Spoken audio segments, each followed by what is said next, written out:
So, welcome back to part 2 of this week's Disabilities podcast with Sam. We ended part 1 with Joy Division, and I know you liked that, didn't you, Sam? I did. Great Mancunian band. So, now we're going to get into part 2.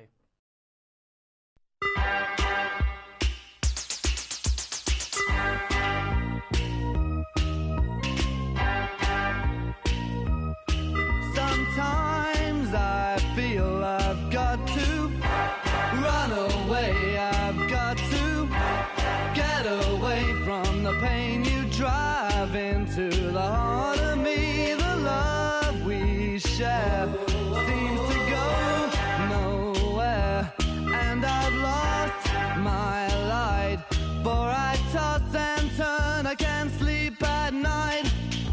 Once I ran to you, now I'll run from you. This tainted love you've given, I give you all a boy could give you. Take my tears and that's not nearly all. Tainted love, tainted love. Now I know I've got to run away, I've got to get away. You don't really want any more from me to make things right. You need someone to hold you tight, and you think love is to pray, but I'm sorry, I don't pray that way. Once I ran. Soft Cell, Tainted Love.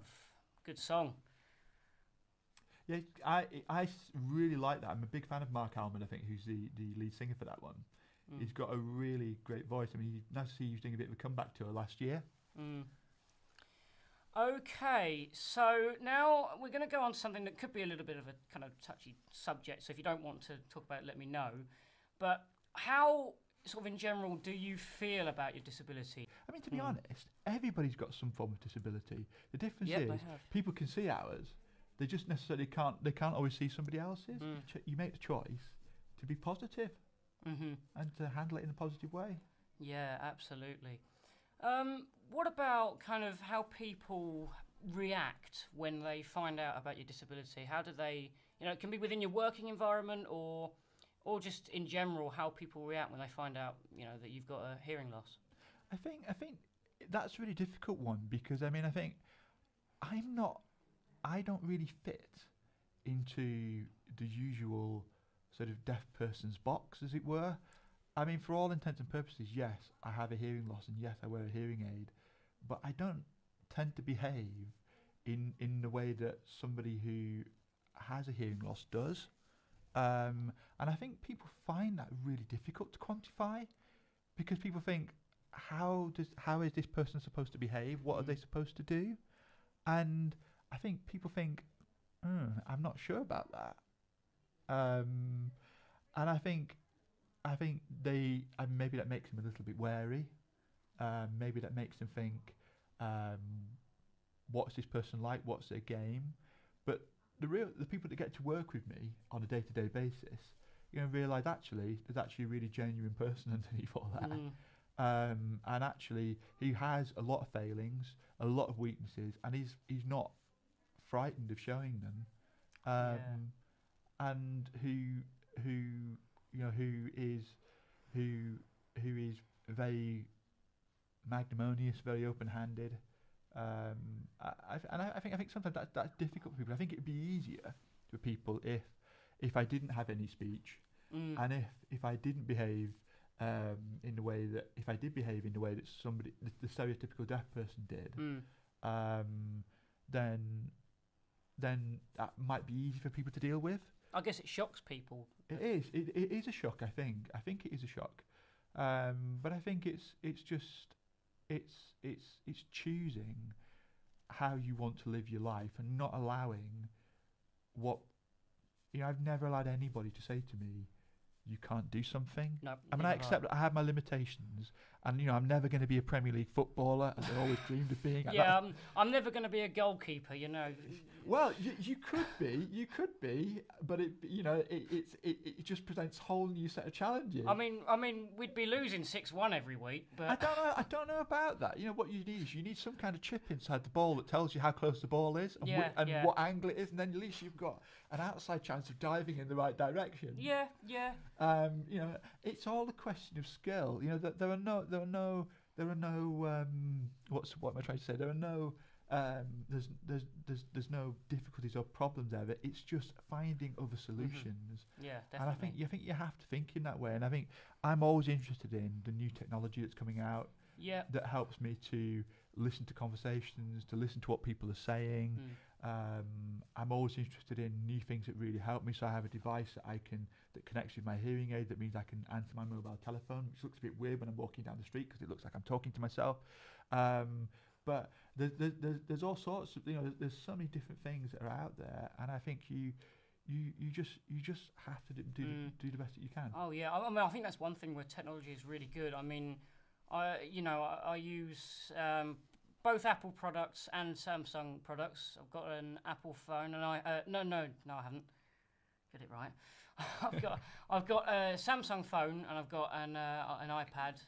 And using the voice technology on that, VoiceOver for the Apple products and TalkBack for the Samsung products are both very good accessibility features. And of course, they're already built in, so you don't have to download them. And it just helps me a lot to use a phone. What would you like to hear? Well, do you know, we've been talking about Oasis and how I've never, ever bought any of Liam Gallagher's stuff. So I think we're going to go with Bold. Okay.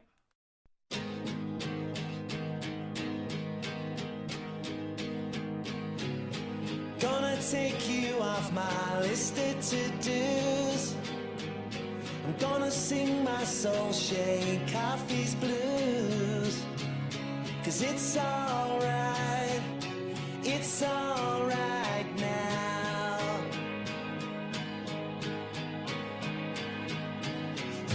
When I wake up and I hear you say there's no love worth chasing yesterday, 'cause it's alright now. Yes, I know I've been wrong. I didn't do what I was told. Yes, I know you saw soul. You didn't do what I was told.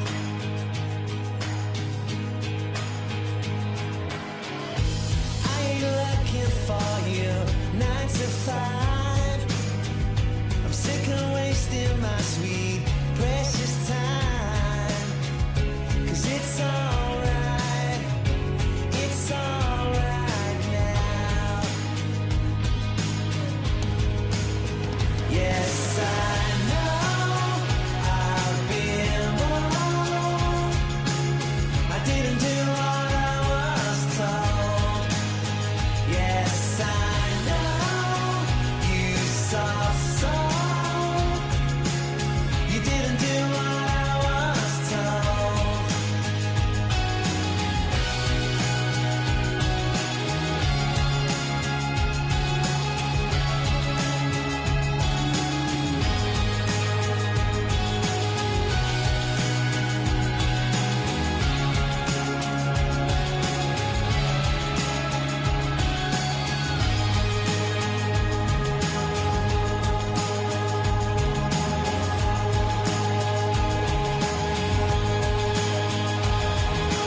Lay it on me, lay it on me, lay it on me, yeah.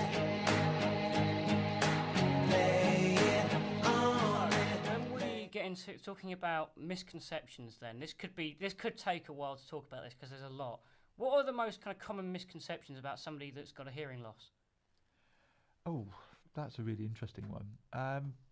Common misconceptions. I think that always that you are that you can't hear something that's going on, or you can't hear everything. Annoyingly, that always happens when you can actually hear things. So people say, "Oh, did you get all that?" Yes, yeah, I heard all that. And then the times when you don't, when you miss things out, people think, "Oh, did you get that?" I think I've got better though at saying, "Sorry, I didn't catch that. Can you say that again?" Yeah. Or if it's in a lecture somewhere, or if it's in a bigger meeting, it's saying, "Can you just clarify that for me?" But I think that's probably one of the biggest misconceptions. I think in terms of other ones, I think in terms of sometimes it's that you go the other way and people think you can actually hear everything. Yeah. And that can be a bit of a difficult one. But I think the main one really is that some people just kind of, they're not really sure how to gauge you. I think probably because they don't understand audiograms, and they don't understand hearing aids, and they don't understand other things about what it actually means to be deaf. So they don't understand a lot of the things that change how you hear and where you hear best. So that could be the room that you're in. I mean, we're really lucky in the studio. You've got loads of padding on the walls and other things. But in ordinary rooms, you don't get that. So are you hearing me quite well then? Because there's a lot of soft surfaces in this room. I mean, I always used to, if I was doing a radio interview with somebody, the best place for me to do a radio interview with them was actually in a car, because it was a natural. That's got a similar sound, hasn't it? Yeah, it's a natural studio. So if you're ever out on the road and you're doing an interview with somebody, and you have a car handy. Yeah. You do an interview in there, it's great. But it's soft furnishings and that kind of thing. So I think people don't fully understand or appreciate how much an environment can make a big difference. I remember being in a church about 2 weeks ago, and I was having a cup of tea with some of our parishioners afterwards, and it's quite a high ceiling. Yeah. That was in this room. I hadn't been into it. It's the first time I'd been to this particular church, and it made it really difficult to hear because all the sound bouncing around all over the place. You've got loads of different conversations that are happening, and that can be a little bit difficult. I think that's the main misconception. Yeah. So when we look at misconceptions about blindness, there's going to be quite a few. Actually, one thing I'd like to say, what kind of assumptions might you have about somebody that can't see very well? I mean, I think the obvious ones is when we were walking here down to the studio, and you had the cane. Yeah. And I was really conscious, how much are you aware of who's close to you and who isn't? And do I need to open the door for you, or do you know the layout? Because you must have a great memory. You just need to have a great memory. I'm sorry, who are you?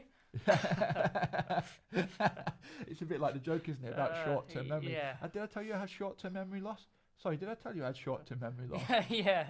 Did I just tell you that? Yeah, sorry, did I tell you? Did you tell me you had short-term memory loss? You obviously have a very good memory. You got that one in one. Yeah. So yeah, I think I would not have it. I wouldn't. Do I open the door for you? Do you know where the door is? Are you aware of what's around you? Because what I'm conscious of, like I said earlier, I don't want to come across as condescending or as, I want your natural personality to sort of come to the fore. Well, the whole point of the cane is actually to know what's in front of me, or to know that there is something in front of me. So when I come to a door, I know that, so I can open the door. And also, in terms of knowing who's close to me, not really. Unless they're talking, I don't really know how close they are to me, which has involved in me hitting people with the cane. But I've been told that they should move out the way for me. So apparently, yeah. I mean, but then I guess it depends how you view it. I mean, how you want to be treated. If you want to be treated as somebody who just happens to be blind, rather than somebody who walks with it, then you kind of you would have that. People might not move for you. You might. I bump into people all the time, so it's one of those things. I mean, it's interesting you talk about that, because I think sometimes particularly if I'm out walking through Cambridge and I'm listening to somebody and I'm listening quite hard. Sometimes focusing on the road ahead of me is actually a really difficult thing to do, because I'm so focused on what that person is saying or what is happening in that conversation, and that can be really difficult. Yeah, I mean, the thing tonight, obviously, I'm going to the football at Tottenham, and we're going to get the train down, And of course, that is going to involve a lot of, at that time, the train and the tube is going to be very busy, and I'm going to be focusing a lot on what I can hear. So I might end up bumping into somebody in terms of. But look at it from another point of view. It's a great opportunity to have a conversation with somebody, isn't it? Yeah. Hey, definitely. it's great bumping into you. Yeah. You know, you like you were saying It's great earlier. bumping into you. Oh, you're a Crystal Palace fan. Okay. Yeah. We're not interested in you. But you know, I mean, it must have its plus side, because you could just happen by accident to wander into the area where all the players are. Yeah. Oh, sorry, I'm not supposed to be here, am I? Sorry, I couldn't see that. Yeah. Have you ever used that? Do you know, I haven't. And I it's funny would. because I go to watch my local team, which is St Neots Town, and Yeah. I go to watch them play, and you can. It's not so much restricted, because obviously in a football stadium, like a Premier League ground, you've got your seats that you kind of have to sit in, whereas you can walk around a local team, and so you can. It would be actually quite easy to do that. Well, what I would do is scout out the Tottenham Stadium, the new one, Yeah. and just say it's a new ground. Sorry, don't know my way around. Sorry, really? I knew my way around White Hart Lane, Is but I this don't. really? Is this really the players' lounge? Yeah. Ah, Are you right. sure? Okay. Well, while I'm here, guys, do you mind signing my shirt for me? Yeah. Or, yeah. you know, something along those lines. Yeah. I'm sure. Do you mind if I can come and have a word with Pochettino or? Yeah, well, absolutely. know? Please tell me, why did you not take the Manchester United job Yeah. and see what yeah. response you get? No, I wouldn't say that, because I don't want him to take the Manchester United job. I want him to stay at Tottenham. Well, I think he's quite safe, because it's not going to happen for at least a couple of years. So, I think we're sidetracking a little bit. Yeah. So another one is, people often think that they think that they have to change the way they talk to me. I was in a shop a couple of weeks ago, and I'm, for want of a better word, looking at what they've got. And one of the shop assistants came up and she goes, "Are you okay?" And I go, "Yeah, I'm fine. I don't need you to talk to me like that. I'm not 5." Yeah, and that's I think, like I was saying earlier, sometimes that's a really difficult thing, because you have people they come across and they do feel that they're being genuine, but being sort of talked to as if you're a 5-year-old, when actually you're not a 5-year-old. You're actually a very articulate, very intelligent young man. Thank you. And you don't need that. Yeah. Another funny one is, people mistake me for having what you have actually is a hearing impairment. I wonder if anyone ever mistakes you for being blind. I've never had that, but I can appreciate sometimes people tend to talk a bit louder. Yeah. Can you hear me okay? Yeah. Yes, you don't need to shout. Yeah. We, somebody will come up to me and go, "What is your name?" Yeah, you don't need to do. And then, if anything, I can hear you more than you might be able to hear me. But it's one of those things. You try and take it with good grace. However many times it might happen to you in a particular day, you take it with good grace. And sometimes people aren't being condescending or difficult. They're not trying to be clever with you. It's just maybe they've never encountered somebody like you or I before, and then they're just responding in a way that they think they should respond. Yeah, definitely. And then the other one is, people, and I like that people want to help, but they do think that I need help with everything. I mean, I've been stood there before, whatever, maybe waiting for a bus, or waiting across the road, and somebody will come up without warning and grab hold of my arm and just kind of try and pull me across the road, which they think, credit to them, they think is being helpful. But of course it's not. I mean, firstly, I have to take hold of the other person's arm so that I can feel the speed they're going at. That's called sighted guide. And also, if you're going to do something like that, at least come up and introduce yourself. Say, "Hello, I'm John," or whatever. Don't just kind of grab my arm, because I probably will likely punch you in the face, because I won't be expecting it. Well, you don't know who it is these days, do you? I mean, if you're in London, is it knife crime, or is it actually somebody actually genuinely wanting to be helpful? Well, exactly. So yeah, no, I totally understand that. I mean, I think if people really do genuinely want to be helpful, and it's fantastic. But I think a lot of it is you and I think both really value our independence as well. Yes, And- definitely. Yeah.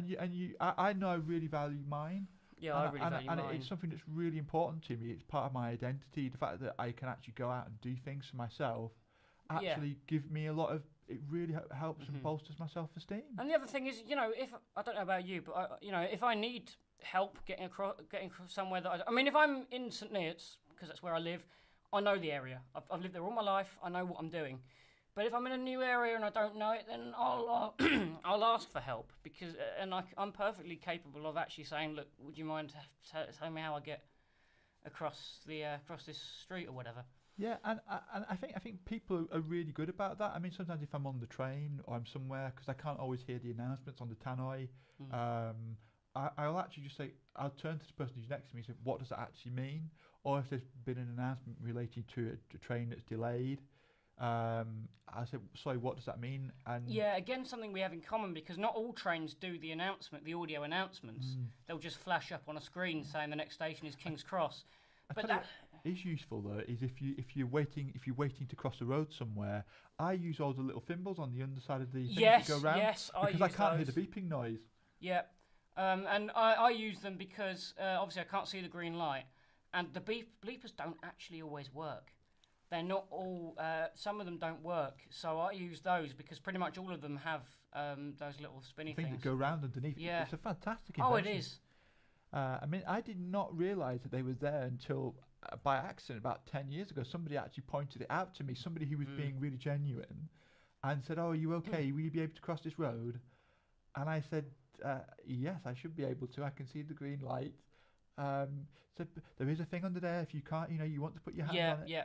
And I've used, actually, that was actually really great. It was really helpful. The way I discovered them actually is because I've got a friend who is deaf, and interestingly enough, her uncle is blind. So they both rely on those little things, and she was the one that told me, "Oh, look, you've got these things underneath." So just before we stop, we'll play one more song to kind of finish off. Be a nice ending for the podcast. Is there anything that you'd like to mention that we haven't talked about yet? Anything? Not really, because I think we've covered most things. I think if anything, if there's anything for anybody that's listening today and you have a disability of any kind, and that is, don't allow that, whatever it is, to stop you from believing that you can actually do something. I mean, we all have physical limitations. Like I've already said, I'm never going to be a Premier League footballer. Yeah. But never let it stop you discovering what you are really good at. I mean, you are very good in a radio studio. You're a very good interviewer. You're a real natural, and you can use that. You can use that to have a career in radio, and you can. And I think anybody that's listening, if there's something that you feel you're good at, maybe you are good at talking with people. Maybe you are a good listener, and don't allow that. Don't allow your disability to focus stop on you. your strengths. Yeah, focus on your strengths. To use a footballing expert, Jack Charlton, when he managed the Republic of Ireland years ago, believed that, he talked about imposing his team's game on the opposition. And that's what I do week in, week out. There's some things I'm not good at, but I go out there, but I know what my strengths are, and I play to my strengths. Definitely. And I think that's the real key to success. Yeah, I completely agree with you on that. And one thing I would like to mention is people, I'm always happy to answer questions on my disability. I mean, I was in Tesco's not so long ago, and a little boy came up to me, maybe, I think he might have been 4 or 5, and he said to me, "What's wrong with your eyes?" And then his mum pulled him away and went, "Shh, don't say that." And I had to explain to her, actually, no, let him ask what it is, because that's the way they learn. It's by asking people that have actually got experience. And I think it helps them to recognise that not everybody in the world is the same. There are people that are different. And like you said, the earlier you learn that lesson, I think the more rounded a person you become. I mean, I was staying somewhere down in Somerset last week with a family, and their children, first thing in the morning, I went down to get something in, but I didn't put my hearing aids in, and they hadn't seen me without my hearing aids in before, And I think it was nice for them to ask me some questions when they actually saw me putting my hearing aids in. Yeah. And they were sort of 8, 9, 10 years old, and they'd never seen anything like that before. And it was actually it's a really positive thing. So questions are always good at any age. Yeah. They're really good. I mean, I've got a 2-year-old brother, and you know, in a way, I am kind of dreading the day when he's going to say, you know, why are you blind? Or, you know, because I don't know how to explain it to him, but I don't think you need I'll to. give it a, yeah. I mean, you do the best that you do the best that you can do, but you know you can't explain it. I can't explain it. You know why do some people have perfect hearing? Why do some people have perfect sight? There is no rhyme or reason to life other than that. You know, we all have our different experiences. Yeah. You know, I mean, I would certainly say that, you know, that my Christian faith has quite plays a big part in that. You know, and it certainly helps me in a way that try and make sense of some of that. You know, and try and use that, and to use those weaknesses and failings as a good expression of what you know of what I found. Definitely. Well, we're going to end on some Bowie. I think that's always a good way to end. I absolutely love David Bowie. When I was in France last year, I had the Best of David Bowie, the 2 CD disc, and I was driving around Brittany for 2 weeks. So I absolutely love this song. Yeah. Okay. Well, I need to thank you very much for joining me today.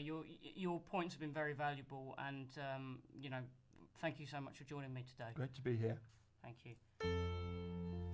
It's a god-awful small affair to the girl with the mousy hair, but her mummy is yelling no, and her daddy has told her to go, but her friend is nowhere to be seen.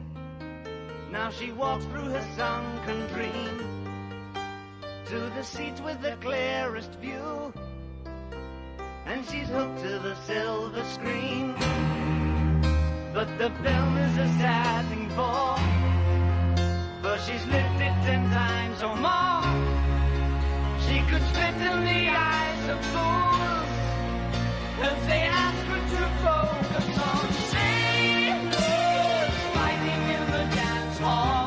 Oh man, look at those gay men go. It's a freaky show. Take a look at the low man beating up the wrong guy. Oh man, wonder if you'll ever know who's in the best-selling show. Is their life on Mars?